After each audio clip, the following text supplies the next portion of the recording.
The sky was burning above planet Virello, not with fire or bombs, but with tension. Human ships floated above the alien city like watchers, and Aurelian defense towers pulsed with blue energy, aimed and ready. No shots fired. But one wrong move, and the war would begin. Commander Raiden Cole stood at the edge of the landing platform, his boots pressed firmly against the cold metal. He watched the twin moons rise. They said Virelon's moons always rose before something big happened. He didn't believe in signs, but tonight felt different. Raiden was a human soldier trained for battle. But instead of a rifle, he now carried a diplomat's badge. Earth needed peace. Humanity couldn't survive another galactic war. Behind him, the ramp of the shuttle opened. The air turned warmer. Alien scents filled the space. Flowers, fire, and something sweet. She stepped out. The alien girl wasn't what he expected. She was tall, graceful, her skin glowing bronze under the moonlight. Long silver-white hair fell over her shoulders, and her sharp eyes flicked toward Raiden, not with fear, not with anger, but with curiosity. Her name was Tessari, daughter of the Aurelian Prime Matron. And she wasn't just royalty. She was the voice of Virelon in these talks. The human team bowed slightly. Raiden didn't, not out of disrespect. He just didn't know how. He'd never stood this close to someone so otherworldly. They entered the hall together. Inside, humans and Aurelians sat at a long black table, silent, serious. A translator floated between them. No one smiled. No one blinked. Until Tessari did something no one expected. She stood, ignored the politicians, and walked directly to Raiden. In her hand she held something small, round, purple. It glowed faintly like a star. Raiden stiffened. Was this a weapon, a test, a trap? She extended her arm. Her voice was soft but clear. It tastes like Aurelian Midia. You've never tried one, human? The room went cold. Humans stopped breathing. Aurelians whispered in their own language. Midia fruit was sacred, offered only in times of deep trust, not during war, never to an outsider. Raiden hesitated. His instincts said no. His gut said this was no ordinary moment. He reached out, took the fruit. Tessari smiled, just barely, and stepped back. Raiden raised the fruit to his lips. It smelled like honey and firewood. Then he bit it. The taste exploded in his mouth. Sweet, tangy, warm. Like a memory he never had. Like sunshine in the middle of winter. A wave of silence swept the room. Tessari tilted her head. Your eyes changed. You like it. Raiden wiped juice from his lip. It's amazing. He didn't see the way the alien leaders sat back in shock. He didn't see the way his own team stared like he'd betrayed them. All he saw was her, and her strange, glowing smile. What does it taste like to you? She asked. He paused, then answered. Like a new beginning.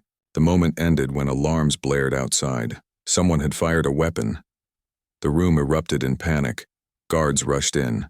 The fruit rolled from Raiden's hand onto the floor, but Tessari didn't run. She didn't scream. She grabbed Raiden's arm and pulled him behind a shield panel. There will be no peace if they find us like this, she whispered. Then let's make our own peace, Raiden whispered back. The forest around them whispered with life. Bright blue leaves rustled above as the wind passed through, and strange bird-like creatures chirped in patterns unfamiliar to any human ear. James walked slowly behind the alien girl, her silver skin glowing under Aurelian sunlight. She turned, back now and then checking if he was still following. You really have never tasted Midia fruit, human? She asked again, raising a long, graceful brow. James shrugged. Not unless it comes in a can. She didn't laugh. Her violet eyes narrowed in what looked like concern. Then, I will show you, but it's dangerous. That made James stop. Wait, dangerous? I thought we were getting fruit. Yes, but Midia only grows in the valley of Batsar. Her voice grew quiet. No outsider is allowed there. James crossed his arms. But you're taking me anyway? She looked away. I don't know why, I think you're different. That simple sentence hit harder than expected.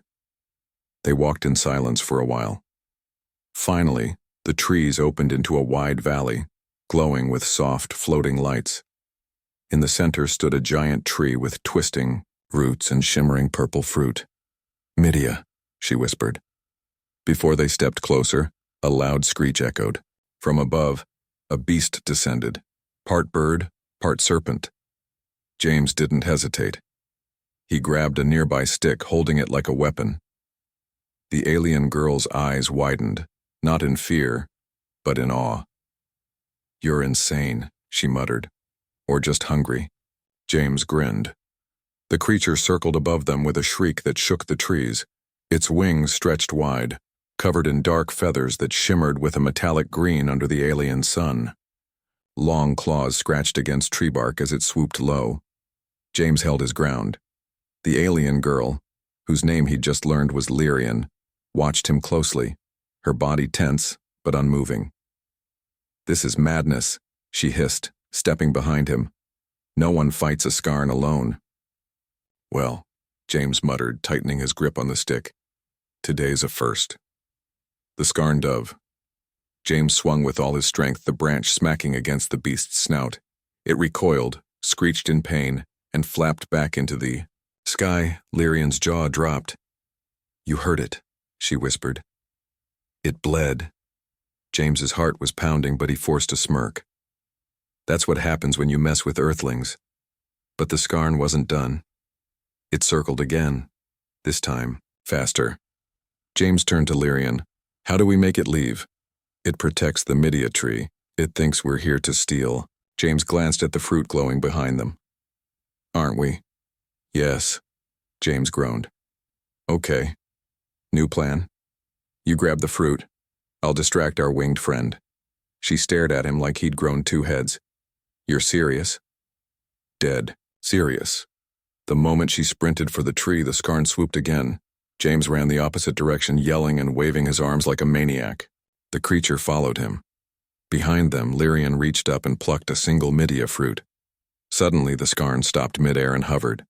Its head turned toward her, not in anger, but in confusion. Then it slowly backed away and vanished into the sky. James stood panting, hands on his knees. Did it just leave? Aurelian returned, holding the fruit in trembling hands. It left because I touched the fruit. Only the chosen may take it. She looked up at him, eyes wide. I think I just broke a sacred law. James wiped sweat from his brow. Great. Hope it was worth the taste. She handed him the fruit. Now, she said seriously, you eat it. James stared at the glowing fruit in his, hands. It pulsed with a faint warmth, as if alive. Its surface shimmered like glass and velvet at once, soft yet impossibly perfect. This is it?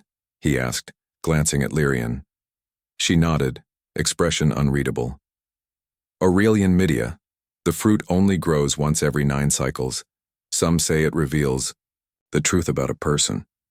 Others believe it awakens something deeper. James chuckled nervously. Right. Magic fruit. Of course. He bit into it. A strange sweetness exploded on his tongue, like honey, lemon, and something completely alien. The taste shifted every second, each wave bringing a memory, a feeling, a glimpse of something lost. James stumbled back. Whoa. Aurelian rushed to his side. What is it? He blinked rapidly. I just saw my childhood, my mom's kitchen, then stars, a planet I've never seen, but I felt like I belonged there. Aurelian's eyes widened. You're seeing ancestral visions. That shouldn't be possible for a human. Suddenly, a low hum filled the air. The ground beneath them shimmered. Strange lines formed on the soil, circular patterns glowing the same color as the fruit. The entire clearing seemed to respond to James. Aurelian gasped. You've activated the grove. What does that mean? It means, she said, voice trembling, the Midia recognizes you. You are chosen. Chosen for what? Before she could answer, a distant roar echoed through the forest. Lyrian's face turned pale. They're coming. James stood up, the fruit still in his hand. Who's they? Lyrian stepped forward, placing her hand on his chest. The ones who guard the old bloodline and kill anything that doesn't belong. The roar grew louder, closer. Trees trembled as heavy steps pounded the forest floor. James instinctively backed up, holding the half-eaten Midia fruit like a shield. Lyrian, tell me what's going on. She stared into the glowing patterns on the ground, her voice hushed. The guardians of the grove, ancient protectors. They were built to recognize only Aurelian bloodlines. And I'm not Aurelian, James said flatly. That's the problem. Lyrian turned to him. You've triggered the ancestral signal, which means the grove thinks you are. But if the guardians realize you're human, they'll destroy you. A branch snapped behind them. A hulking figure emerged from the mist. 8 feet tall, wrapped in living bark and metal, its face was a twisted mask of wisdom and wrath. Green runes flickered across its limbs. The guardian spoke in a low, mechanical voice. Biological imprint detected. Aurelian, unconfirmed. Initiating full scan. James froze. This is bad, isn't it? Lyrian grabbed his hand. Don't move. If it senses fear, it might reject you. James held his breath as the guardian's palm opened. A beam of light scanned his body from head to toe. Time slowed. His skin tingled.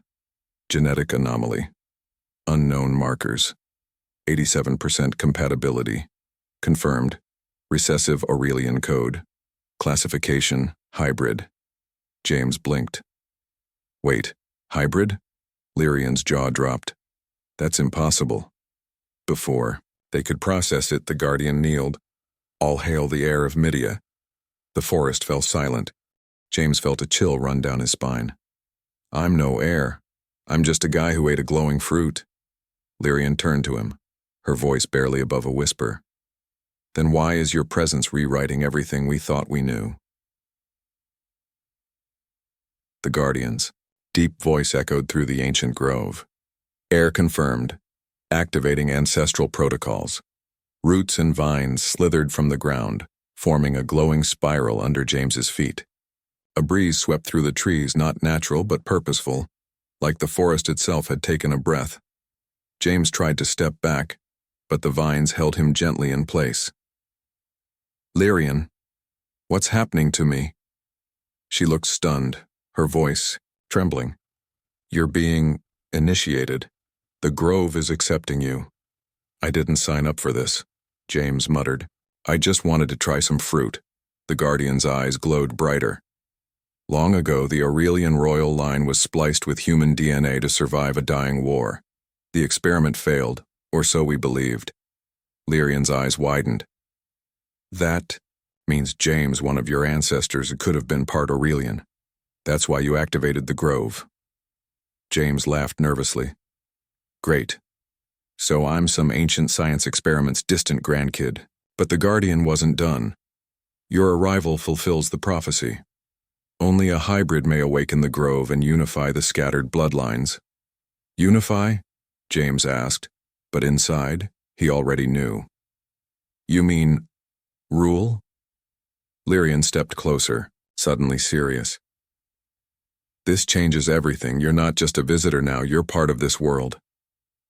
Suddenly, loud crackles echoed through the forest. Explosions. Smoke. Lyrian spun around. No. Someone else found us. James could see shadows, armed figures approaching fast. The Guardian raised a fist. Enemies of the heir shall be purified. James's heart pounded. Looks like I'm getting a crash course in being royalty. To be continued in Part 7. Enemies of the heir. Let me know when you're ready. The heir turned sharp as the enemy. Patrols stormed into the grove, their armor shining black and weapons pulsing with red energy. James grabbed Lyrian's hand and pulled her behind one of the large tree roots. They're here for you, she whispered. You awakened the grove. They can't allow that. The guardian stood between them and the intruders like a stone wall. "You are trespassing sacred ground. Retreat or be rooted forever." The lead attacker scoffed. "Move, tree, we've come for the hybrid." James stood up, surprising even himself. "You want me? Come and get me." One soldier charged, but Vine shot from the earth and grabbed his legs mid-leap, dragging him into the ground. Screams echoed, then silence. Lyrian's hand glowed blue. "We fight together," James nodded. "Let's show them what Midia tastes like." They fought side by side. Lyrian's Aurelian powers surged, releasing bursts of sound and light. James, empowered by the grove's awakening, could command roots and plants like limbs. The guardian protected them like a silent sentinel. Each enemy that fell was swallowed by the forest. Soon, silence returned. James collapsed beside Lyrian, both of them breathless. "So, does this mean I'm stuck here?" She smiled. "Stuck? No. Chosen." The grove glowed warmly around them. The guardian approached. "You have proven worthy, hybrid. Will you protect this world?" James looked at Lyrian, her eyes, her bravery, her faith in him. He nodded. "Yeah, I'm in." A new chapter for both species had begun.